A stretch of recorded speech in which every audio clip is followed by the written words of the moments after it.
మొత్తం స్క్రాప్ ఇక్కడే ఉందేంట్రా? మన ప్రభువు మనల్ని ఏ వ్యత్యాసం లేకుండా తన స్వరూపమందు తన పోలిక చొప్పున చేసుకున్నాడు. ఇటు పైకి ఎదవలాగా అంటారు కానీ సెంటిమెంట్స్ ఎక్కువ. అందులో ఎలాంటి వర్ణ వ్యవస్థ గాని కుల వ్యవస్థ గాని, చొక్కా రంగు ఏ వేశారో మొహంలో అదే కనిపించింది, ఆ ఎరుపుదనం. స్త్రీ పురుషుడన్న భేదం కానీ ప్రాంత భేదం కానీ, బహుశా ఆయన మొహం ఎరుపు చేయడం కోసం తెలియదు, ఆ ఎరుపుదనం కోసం ఎర్ర చొక్క వేశారు.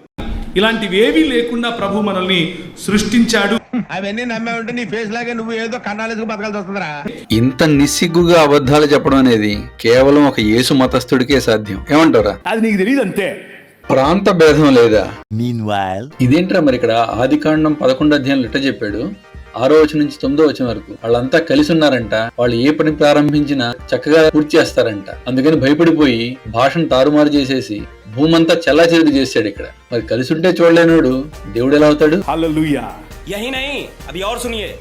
ఇక్కడ ద్వితీయోపదేశకాండం 32లో చూడు, మహోన్నతుడని ఎవరు ఉన్నారంట.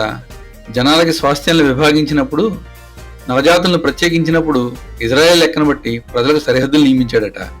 అలానే అందులో యెహోవా వంతు యాకోబేనంట, ఆయన స్వాస్థ్య భాగం. అదేంటి మరి మిగతా వాళ్ళకి ఈయనకి సంబంధం లేదా? ఇలా విభాగించి ఇలా సరిహద్దులు ఏర్పాటు చేసి జనాలను విడగొట్టాడు ఎందుకని? అదొక భావజాలం. ఇందాకేదో చెప్పు, మనల్ని ప్రాంత భేదం లేకుండా సృష్టించాడని. నాకేం సిగ్గులేదు శరం లేదు.